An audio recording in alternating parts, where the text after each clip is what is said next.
right, well, let's go ahead and transition. Welcome back, psychologists. I'm your professor Ryan Keith, and I am turning down that horrible microphone so that you guys can hear me a little bit better. I appreciate you joining me for this Q&A in week number 7 as we go through yet another kind of like unprecedented step in our kind of wild setting here. I know everybody's stressed out, not just about the end of summer A and the beginning of summer B, but also about stuff like the fact that Florida is day after day hitting new highs in the number of daily cases of COVID, wondering kind of like, what does this mean for us and our safety, but also what does it mean for like the fall semester in our classes? I've been getting a lot of questions, both in the Q&As and outside of them, about what this stuff means for our society and what does it mean through the lens of social psychology. So one of the things I wanted to do in this Q&A was start off by talking about something we're going to do a little bit differently. Starting this coming week, I'm going to be recording a series of videos. Kind of every week you guys have a collection of videos and podcasts that I assign, and you've probably picked up on the fact that some of this material was recorded last semester or in earlier semesters. I've recorded video, feel pretty good about it, and figure I can go ahead and share that with you guys too, even if I didn't just record it. But given everything we're going through and how I feel like I'm constantly in conversations all the time thinking about the social psychology implications as we wonder about everything from why our state is continuing to reopen amid a resurgence that's even worse than the original surge in COVID cases, why it is people don't do the basic things they need to do to protect themselves and the people around them, or even like why it is we become so polarized on social issues like the Black Lives Matter movement. I find myself constantly thinking about this in social psychology terms. As a result, I'm going to record a brand new series of videos, one every single week, that I'm titling Right Now. And the whole idea of the series Right Now is to look at what's happening right now through the lens of social psychology. I'm not going to have a solid plan for each video well in advance of what it is we're going to talk about, but every Monday I'll be recording a new one and uploading it to our homepage. So when you look at that stuff, you'll be able to kind of plan ahead and know that I'll have something new for you guys looking at current events, but also other stuff we might be into. So cool. So without further ado, let me go ahead and jump into our questions. We got a decent slate here, but I don't think we'll be taking up too much time. Our first question it's a relatively straightforward sounding question, but with a little bit of an indirect answer, even though it's one that I'm sure you guys are wondering about. This question asks, when are the bonus points added to the exam?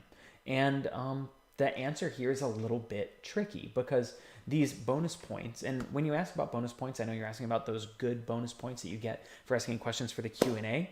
It's like, well, that doesn't seem to be added to any specific exam at this point. And that's exactly how it's going to work. The problem is, if I asked you to ask questions for the Q&A and then I applied those bonus points to a given exam, there's a possibility that that exam might be one of the two that drops at the end of the semester. So instead, the way I do it is I have those bonus points kind of floating in their own little zone, but they're still applying toward that test total. The technical element of it is that you get a certain number of points out of 0, so they still get factored in this way. But what it means is it's like you would be able to take any of those bonus points and apply them to any given test. This is a really technical way of saying that they're already applied to your grade and they'll continue to be applied to your grade. And if we end up dropping a couple of your tests, it's not gonna affect those bonus points at all. Those guys still stick around. If you're not asking questions and you want to be getting some good bonus points, it's a really easy way to do it. If you've been watching the Q&As, and I guess you have been because you're watching this and getting this right now, then you know that like we talk about all sorts of stuff on the Q&As, answer all kinds of questions. The next question is a really good one that a lot of students don't ask because maybe we feel like if we don't know this stuff, that there's something wrong with us. This question says, what do you think is a good reading to break ratio? In other words, how much do you read and then how much of a break do you take? Do you think it's subjective or is there some science to a good ratio that can help retain information better than others? And this is one of those things that like we all at this point feel like, you know, whether you're 20 years old or 60 years old, if you're sitting in a classroom, you feel like you should know how to do this, even though for most of us, we haven't been taught how. We know that if we want to do well on a test, we need to study. How do you study? Hard. And that's about all we're really told. when in fact there are a lot of techniques that go into studying and reading effectively. When it comes into studying and reading, there are individual differences that are mostly based on how much you are used to studying and reading. There are really effective studiers who can sit for hours at a time and study really hard and focus on it and do well. Some people have longer attention spans than others. Some people have ingested more caffeine than others, and that's part of it. But another big part is that it's a lot like going to the gym or going on a run. If I decided that I wanted to, and I find I do this like about once a year, I start to play with the idea that it would be really cool to run a half marathon or a marathon. You know that I shouldn't I shouldn't go to Disney anyway, but like I shouldn't just go to Disney and run the Goofy. I think that's one of those races. But it's like I shouldn't just go run a marathon because like I'm not ready for it. The same way that if you decide all of a sudden you're just going to like sit down and cram a bunch of reading in, that's not going to work well either. A pretty good rule of thumb, if you want to start reading and reading effectively, is you should read with breaks in between, and to start with a number that sounds too easy, like 20 minutes or a half hour, even 10 minutes if a half hour sounds too long. But you want to take breaks that are shorter than the time that you're working. That way you're actually doing more work than you are taking breaks. You don't want it to be that like you're mostly playing Overwatch and doing a little bit of reading in between. You also want to keep in mind a couple of other things. Every time you take a break, it doesn't really matter how long the break is, it totally disrupts your state of mind. So whether you take a break for 1 minute or 10 minutes, it's going to take you a while to get back in there. So you don't want to take a 10-minute break and then spend 10 more minutes getting used to reading. You probably want to keep that break short enough that you keep yourself in the headspace and you can afford to spend that time getting back in the zone. Data from a study, I can't remember how many years ago it was, but it showed that to get back into effective study mode takes about 20 minutes. So you want to factor that in every time you take a break too. The other thing is this, there are a lot of times that we are encouraged to really just like suck it up and work hard. You're at your job, you're tired of doing it, you don't want to do it. Well, you know what? You can't just quit and walk off the job. You need to stick around and do it. And we're all taught to like push through and work hard. But getting information effectively into your head is not the kind of task you can do effectively when you're not paying attention and you're not motivated. If it doesn't feel natural and easy, you're not being very effective. If you're super tired and hungry and you can't wait to be done and you find that you're texting your friends and scrolling through Netflix planning what it is you're going to watch while you eat dinner, but you're like forcing yourself to also read the textbook chapter, you're not doing any effective reading anyway. It's time to take a break. So in that way, what you really want to do is make sure that you're working more than you're taking breaks. You want to plan that getting back to work is going to take a little bit of time, and you don't want to keep working even when it's really hard. It's time to take a break, refresh yourself, and then come back to it. Because that time that you're really pushing through and you're fatigued and exhausted, you're not studying effectively anyway. We've got a number of good questions this week tied specifically to course material, which is really cool. This is some of my stuff that I'm really excited about. This is part of doing that like right now video series, is that I want to be able to apply what we're learning here to our everyday lives. Otherwise, like, what's the point? So our first couple of questions related to course material have to do with relationships and doing them successfully. If you have not already, like maybe you just didn't get around to it last week, you absolutely should listen to the podcast, the Love Drive episode where they interview Robert Sternberg. Not only is it assigned and required, and he's like a big deal psychologist, but it's really cool to hear an expert in relationships talk about relationships and why they work and why they don't, and why you're not a horrible person for going through a breakup. Given that, like, we want to remember, I'm not a relationship expert or fantastic at giving advice. So with these questions, I'll do my best at applying them, but always take it with a grain of salt when applying it to your own situation. In other words, it's going to be bad advice. What is a good way to end a relationship when the other person is not receptive? For example, you try to break up with a long-term significant other and they pretend like it's not happening. This is really, really hard. Breakups are hard, and you know why they're hard. Something that you really like and letting go of that, going through a breakup, losing a job, these experiences are similar, both in terms of the kinds of symptoms and the duration of them, to losing somebody that you really love who has died, right? And you go through this grieving process, whether it's a relationship or a job. And one of the ways that a lot of people deal with this is through denial. Like, you've probably heard about Kubler-Ross's 5 stages of grief, right?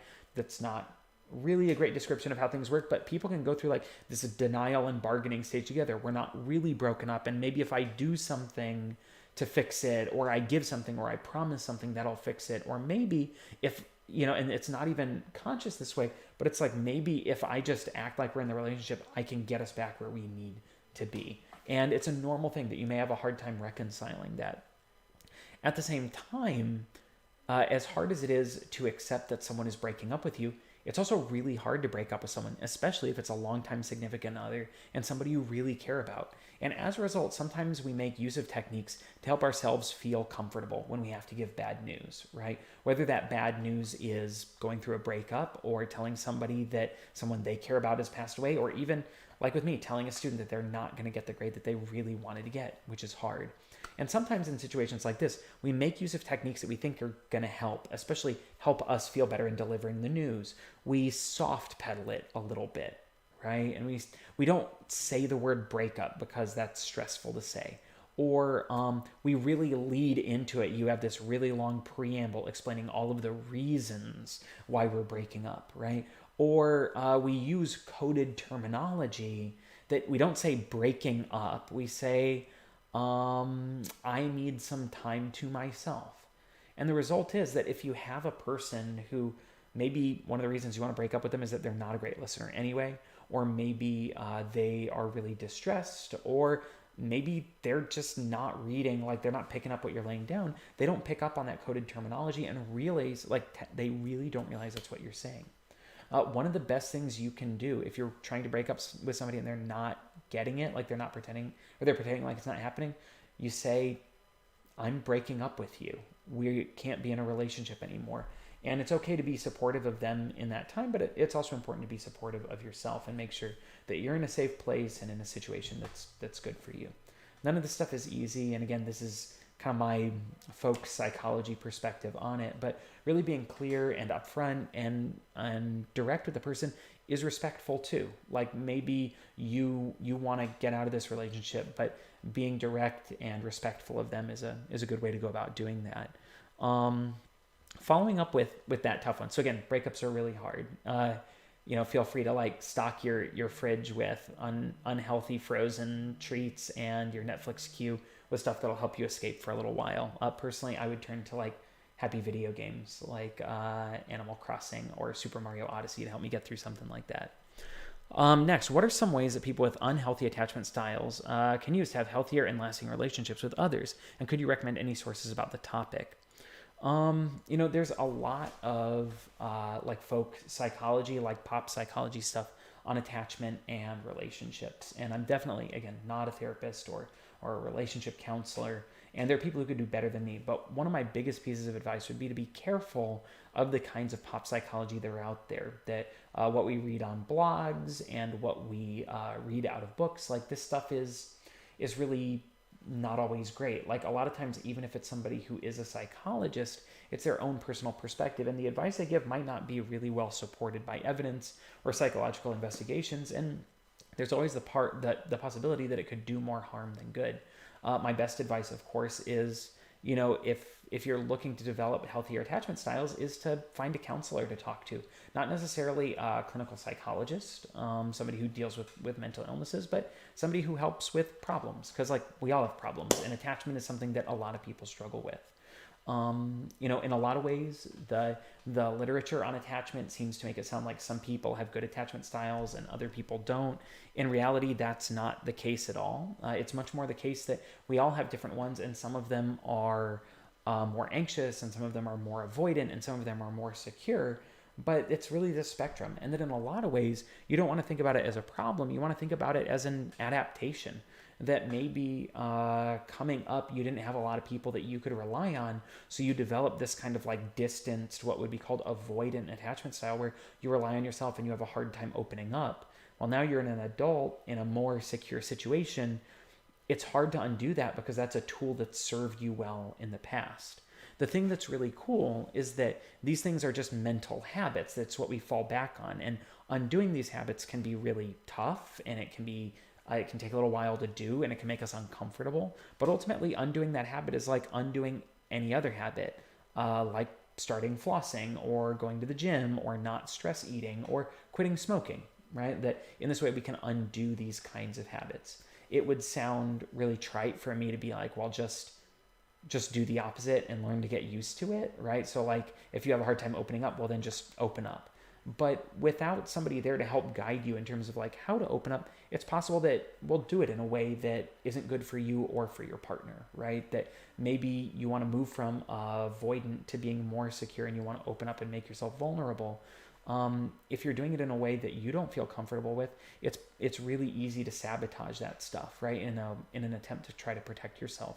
So like maybe if you're afraid that the other person's going to reject you, you might open yourself up in these kinds of indirect ways in which we try to make them vulnerable too. You try to express your own vulnerability while also, pointing out the other person's flaws, right? Making them feel a little uncomfortable so that if things go poorly, you have some sort of out, right? This is just an example of a way in which we might undermine our attempts to do things better.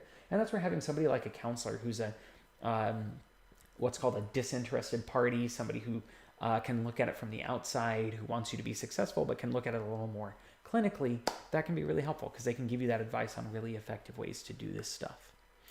Our next question ties into our information on persuasion. Is there an opportunity to utilize self-verification theory of others when trying to persuade them of something? This is a really excellent question, and I love it because it reflects this really tactical approach to persuasion. Remember that one of the biggest mistakes we make when we attempt to persuade other people is that we try to take what we think is a logical approach. This is what you think. This is what I think. I know that what I think is right, and all I need to do is browbeat you with what I see as facts until you agree with me, right? I'm going to use facts and logic to prove you wrong. The problem with that, of course, is that people don't want to be wrong. And when we think about self-verification theory and self-enhancement theory, I don't think of myself as a wrong person. Self-verification theory, I'm someone who's right and I'm correct and I'm logical. And if you try to point out that I'm wrong, you threaten that verification. And I'm going to expend mental energy to try to see how you're wrong and I'm right and I continue to be right. So one of the big things you might want to do then is if you're trying to persuade someone of something, like let's say you are trying to persuade your parents to give you some additional money, but you wanted to use self-verification theory in that persuasion attempt. One of the big things you might do, remember self-verification theory is that this person wants to see themselves as a consistent person. You want to find a way to frame that argument that they're going to give you money in terms of who they see themselves as being. Now, you want to remember that people generally don't like being manipulated. So when you do this, you want to be careful that it doesn't come across as a manipulation, like saying, hey, Mom, I know you always think of yourself as a generous person, and it would be generous of you to give me this money. Like, that's a really clumsy way to do this. And that's where you may have to do some really good planning to try to figure out, how do your parents think of themselves? What might they give money for? What kinds of qualities do they value? And how does giving that money allow them to continue thinking of themselves this way, right? And so in that way, like, you just got to remember that the underlying principle of self-verification theory is that people like to think of themselves as consistent people. Broader question is our next one here. If there's one thing about how the field of social psychology, is there one thing about how the field of social psychology that you would change? What would it be?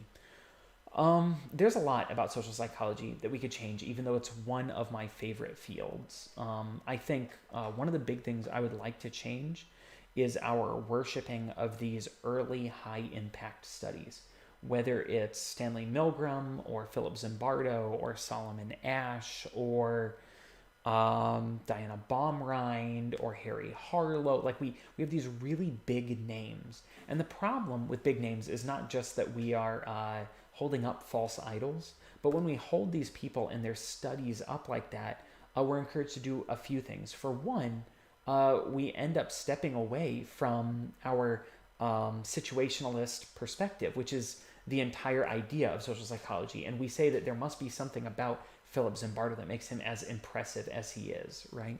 And as a result, then, once we've connected him and his success irrevocably, then his future ideas, we're going to give them a lot more weight than we should, and his missteps, we're going to be much more likely to excuse. It says something, for example, as you'll learn, that Philip Zimbardo enacted one of the most unethical studies in the field of psychology, and as punishment for his crimes, he was ultimately elected the president of the APA, right? And the result then is, like, the Stanford Prison Experiment has never been redone, nor has the Stanley Milgram's obedience experiment or Harry Harlow's attachment experiments. And yet we don't hold those studies to the same kind of scrutiny that we would new studies today by people that we just don't know.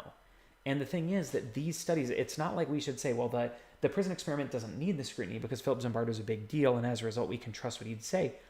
He's a big deal because of that study. It was never given that much scrutiny in the first place. It was big, it was splashy, we wanted to love it and believe it, and so we did. So I think one of the biggest things we could do as a field would be to let go of some of those early studies, be willing to redo them, or at least look at them with renewed scrutiny. It says something that if we look in the chapter on social influence, it's almost entirely about Zimbardo and Milgram, right? That it's like these two studies are everything it's built on.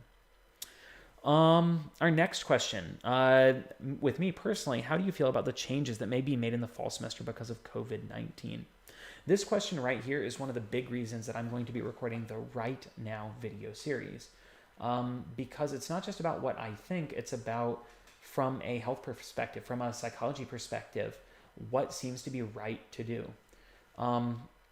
Right now, Florida as a state, we are every single day seeing more new daily cases of COVID than the day before, and we have by far surpassed the previous peak from the first wave of COVID.